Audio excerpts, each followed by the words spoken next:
ERi-TV news broadcast crew and I, Delit Sahaya, are now ready for your daily news briefing at 10:30 local time. But first, let us catch up with the major headlines.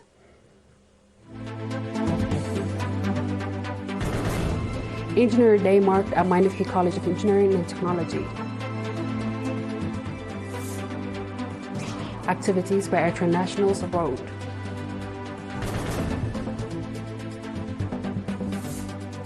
India and Pakistan accuse each other of a drone strike as station mounts up.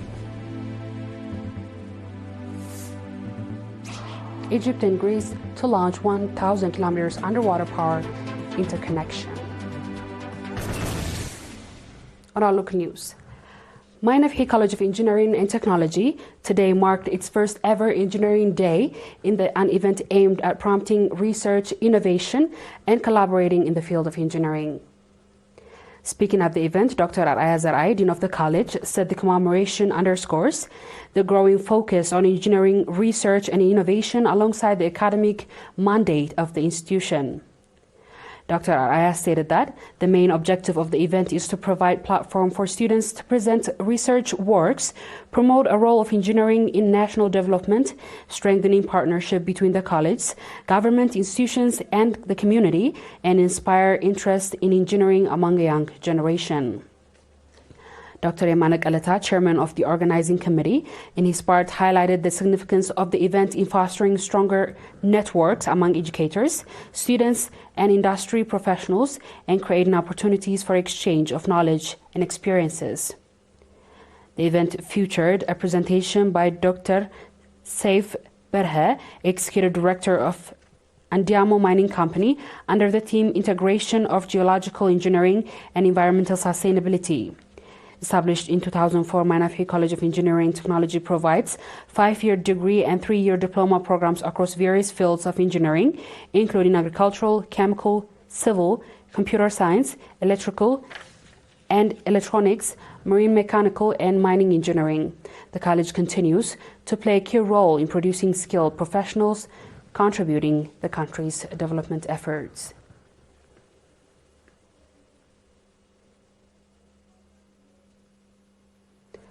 Eritrean nationals in the United States, Switzerland, Arab Emirates, and the Netherlands have conducted various activities aimed at reinforcing unity and national identity and participation in their national development programs.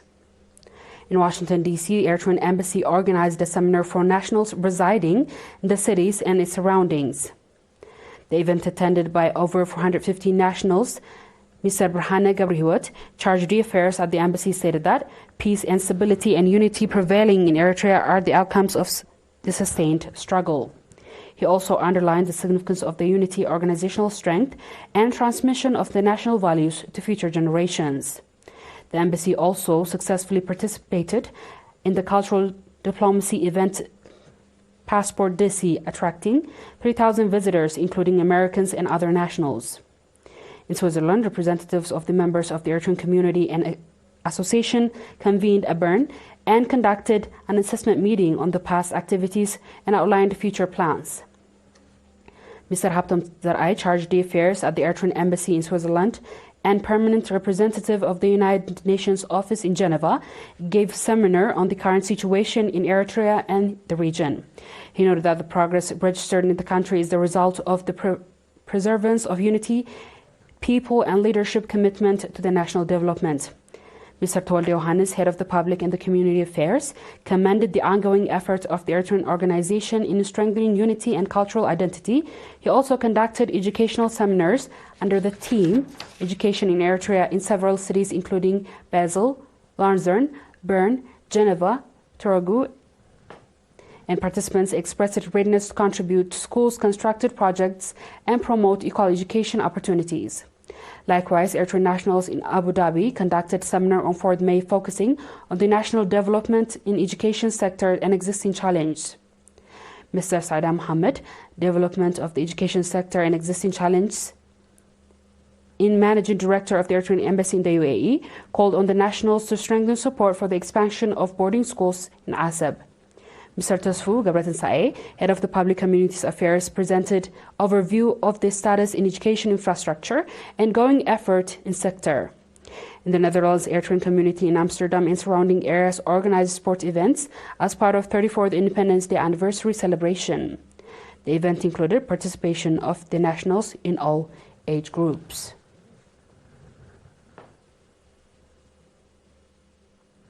A workshop aimed at enhancing the integrated participation of youth and women in agricultural development was conducted in the port city of Massawa on 6 May. The workshop featured discussion papers focusing on the opportunities and challenges in the sector, the participation and readiness of youth and women in agricultural development, the 5-year strategic plan of the Ministry of Agriculture, significance of agricultural production safety, and the development of the small-scale productive plot. Highlighting the third 5-year strategic plan 2024-2028 of the Ministry of Agriculture reinforced a motto ensuring nutritious food for all and everywhere. Mr. Mikael Take, Director General of Agriculture and Land, emphasized the importance of the stakeholder participation and contribution in the successful implementation. Mr. Tchlab Mizgana, General Director of Regulatory Service in the Ministry of Agriculture, stated that all programs designed with time-bound and measurable objective can be successfully executed. He also affirmed the Ministry of Readiness to play its due part. During the event, exemplary farmers shared their experience, and representatives of the National Union of Eritrean Women and the National Union of Eritrean Youth and Students presented supportive ideas, stressing the importance of the enhancing productivity of youth and women for the national economic development. Mr. Razana Fisaha, Director General of the Social Service in the Northern Red Sea region, and called for coordinated effort in implementing the outlined programs.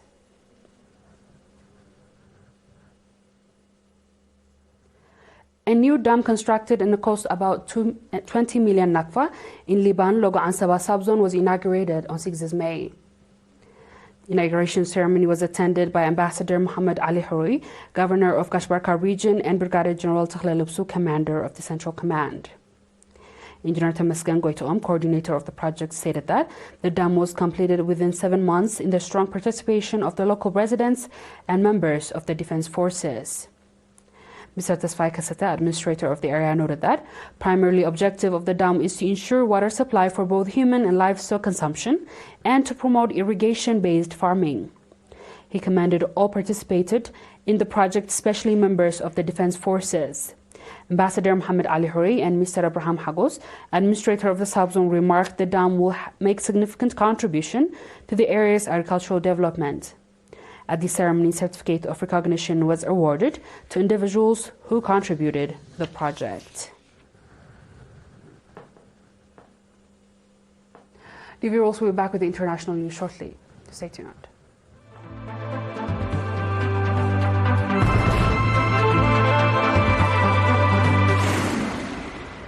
Welcome back.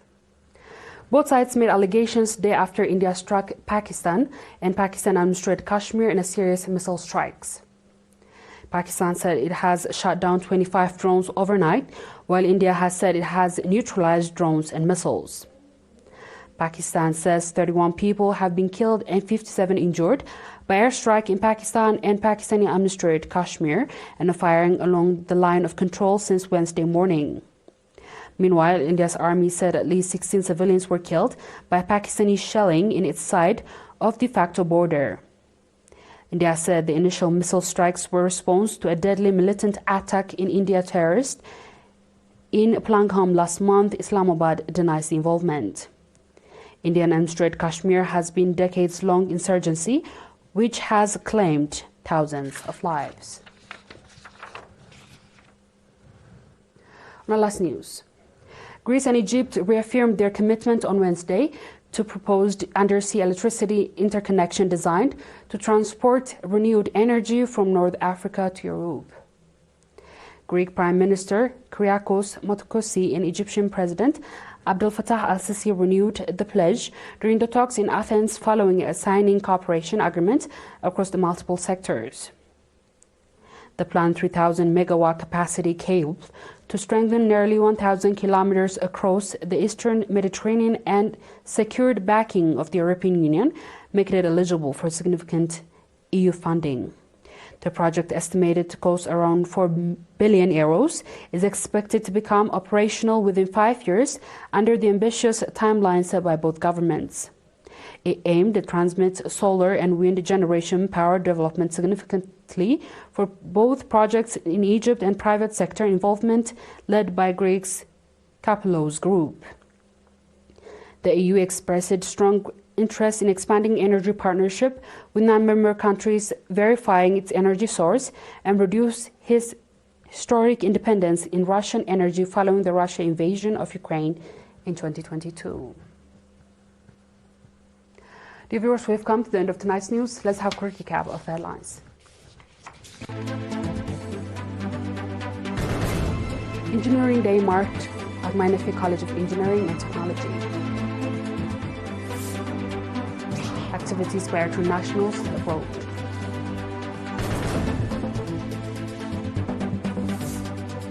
India and Pakistan accuse each other of drone strikes as tensions mount. And Egypt and Greece to launch 1,000-kilometer underwater power interconnection. That wraps up our stories for tonight. Thanks for watching and have a good night.